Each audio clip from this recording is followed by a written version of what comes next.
irmãos, entramos hoje no capítulo 12 do livro do profeta Daniel, no Velho Testamento da Bíblia Sagrada. Nesse tempo, se levantará Miguel, grande príncipe e defensor dos filhos do teu povo, e haverá tempo de angústia desde que houve nação até aquele tempo. Mas naquele tempo será salvo o teu povo, todo aquele que for achado inscrito no livro. Muitos dos que dormem no pó da terra ressuscitarão, uns para a vida eterna, outros para a vergonha e horror eterno. Os que forem sábios, portanto, resplandecerão como o fulgor do firmamento, e os que a muitos conduzirem à justiça brilharão como as estrelas, sempre e eternamente. Tu, porém, Daniel, encerra as palavras e sela o livro até o tempo do fim. Muitos os esquadrinharão e o saber se multiplicará. Então eu, Daniel, olhei, e eis que estavam em pé outros dois, um de uma banda do rio, o outro da outra banda. Um deles disse ao homem vestido de linho, que estava sobre as águas do rio: quando se cumprirão estas maravilhas? Ouvi o homem vestido de linho, que estava sobre as águas do rio, quando levantou a mão direita e a esquerda ao céu e jurou por aquele que vive eternamente que tudo isso aconteceria depois de um tempo, 2 tempos e metade de um tempo. Quando se acabar a destruição do poder do povo santo, todas estas coisas se cumprirão. Eu ouvi, mas não entendi. Então eu disse: meu senhor, qual será o fim destas coisas? Ele respondeu: vai, Daniel, porque estas palavras estão encerradas, seladas até o tempo do fim. Muitos serão purificados, embranquecidos e provados. Os perversos procederão perversamente, e nenhum deles entenderá, mas os sábios entenderão.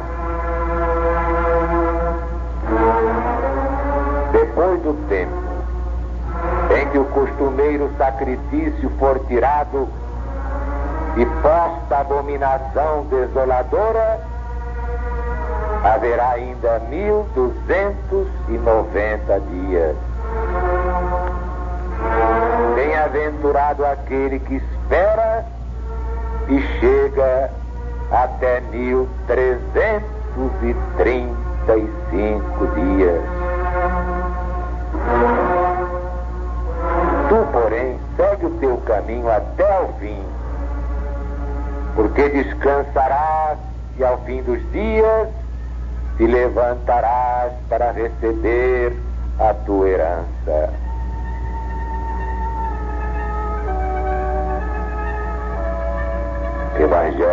Jesus, segundo São Mateus, capítulo 24, versículo 15. Quando virdes a abominação da desolação de que falou o profeta Daniel, no lugar santo, quem lê, entenda. E no versículo 44 do mesmo capítulo: por isso, ficai bem apercebidos, porque a hora em que não cuidais, voltará o Cristo de Deus. Evangelho de Jesus, segundo São Marcos, versículos 13 e 14. Quando, pois, virdes o abominável da desolação, situado onde não deve estar, quem lê, entenda o que está escrito no livro do profeta Daniel.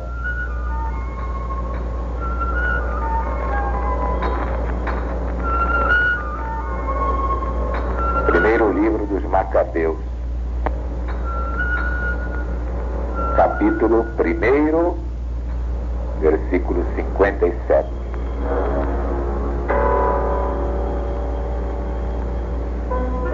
No dia 15 do mês de Casleu, no ano 145, o rei Antíoco mandou colocar o abominável ídolo da desolação sobre o altar de Deus.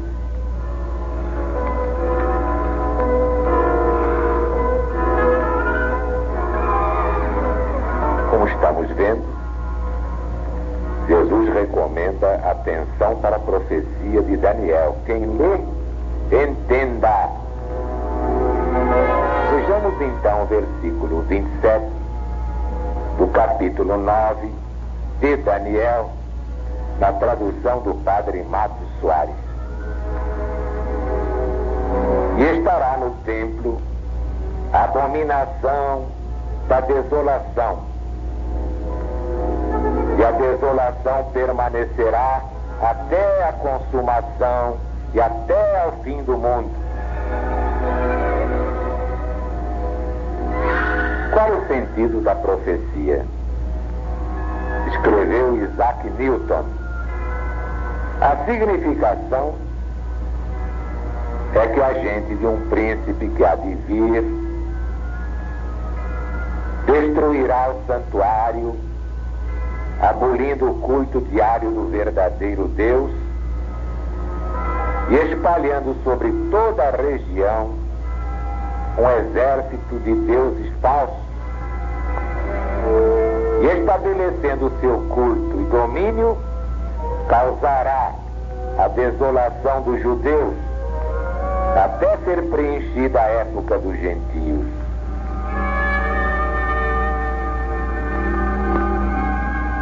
Pois o próprio Jesus nos diz que a abominação da desolação, a que se refere o profeta Daniel, deveria ser estabelecida nos dias do Império Romano.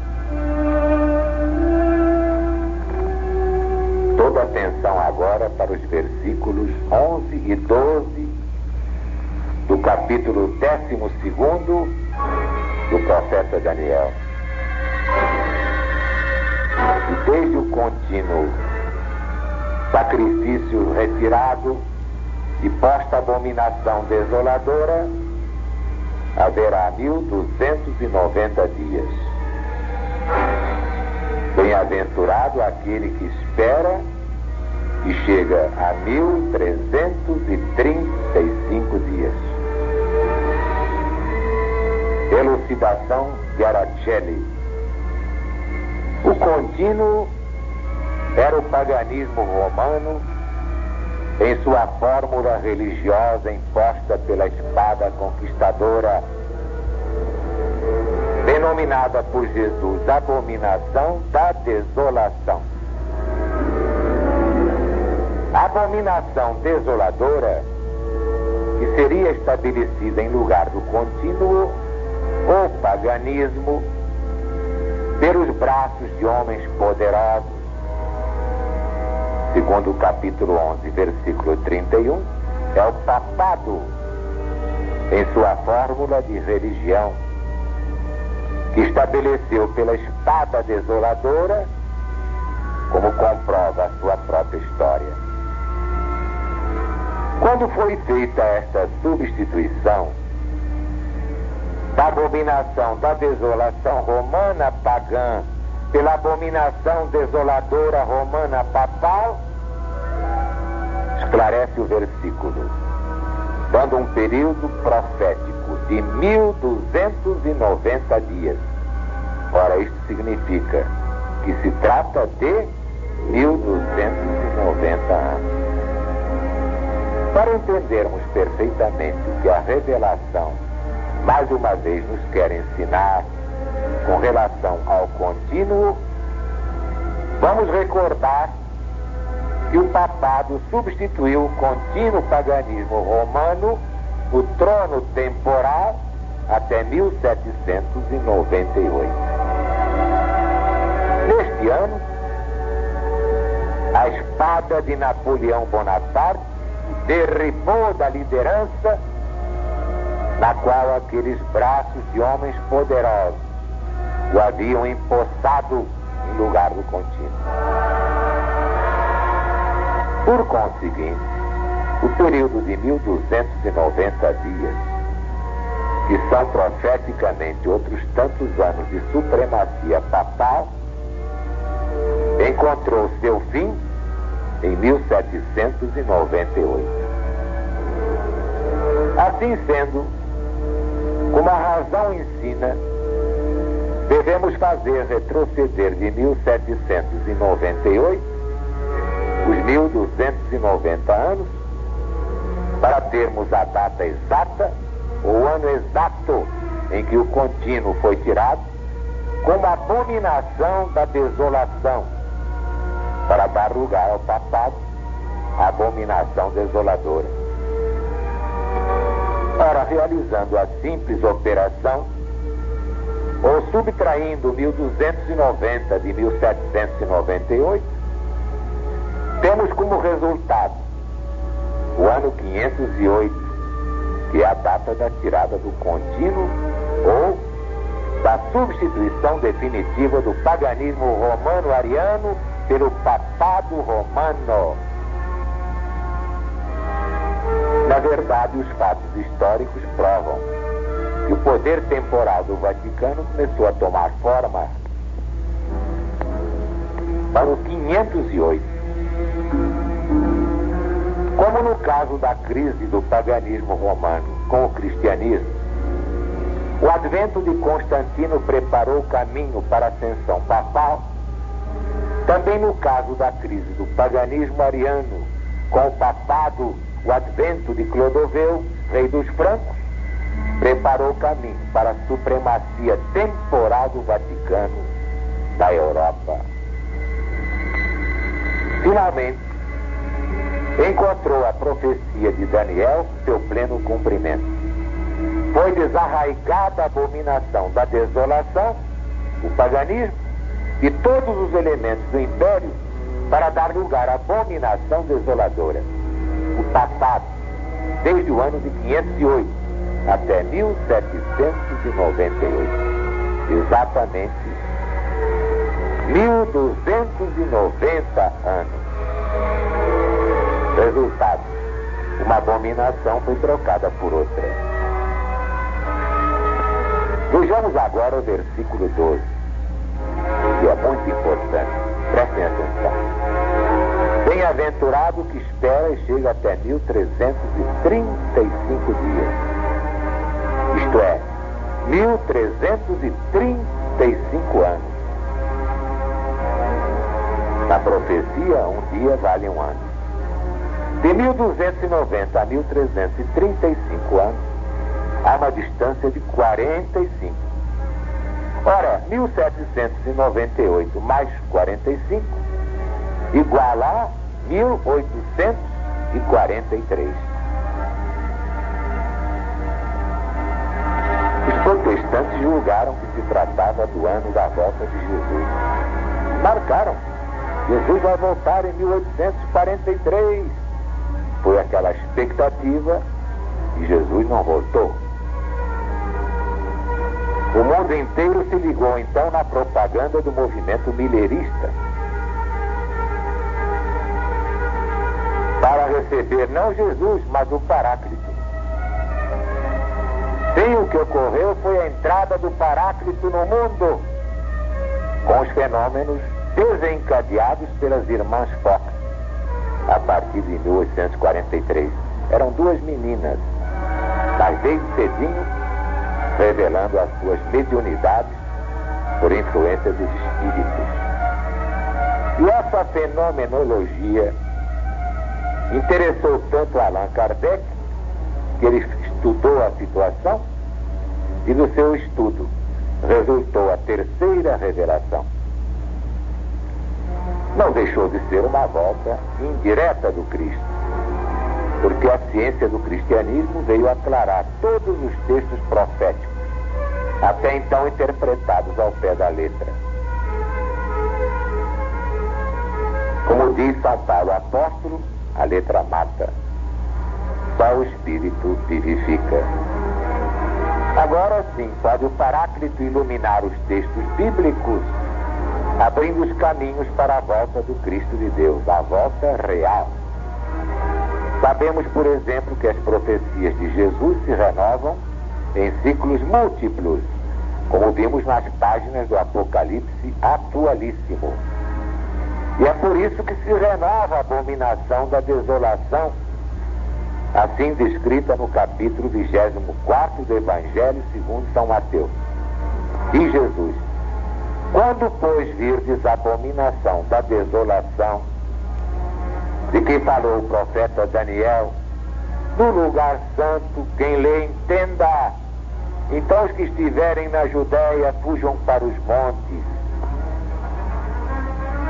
Quem estiver sobre o eirado, não desça para tirar de casa alguma coisa. E quem estiver no campo, não volte para buscar a sua capa. Ai das que estiverem grávidas e das que estiverem amamentando naqueles dias. Orai para que a vossa fuga não se dê no inverno, nem no sábado. Pois essa profecia teve seu primeiro cumprimento na destruição de Jerusalém, exatamente no ano 70 desta era chamada cristã. Foi uma grande tribulação que se repetiu através dos séculos. Mas a próxima e última deste ciclo será a maior tribulação de todas, como diz o próprio Jesus. Porque nesse tempo haverá uma grande tribulação, como nunca houve desde o princípio do mundo, nem haverá jamais. Se aqueles dias não fossem abreviados, ninguém poderia ser salvo. Mas esses dias serão abreviados por causa dos escolhidos, aqueles que estão assinalados para o rebanho único do Divino Mestre. Logo em seguida, a tribulação daqueles dias, o sol escurecerá, a lua não terá luz, as estrelas cairão do céu e as potências do céu se abalarão.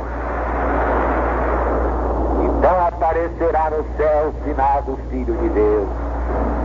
Todos os povos da terra se lamentarão, vendo Cristo voltar sobre as nuvens do céu com poder e grande glória. Ele enviará seus anjos com grande clangor de trombeta, quais reunirão os escolhidos de Deus dos quatro ventos e uma outra extremidade do céu. Eis aí, meus amigos, meus irmãos, a 16ª chave bíblica da volta de Jesus.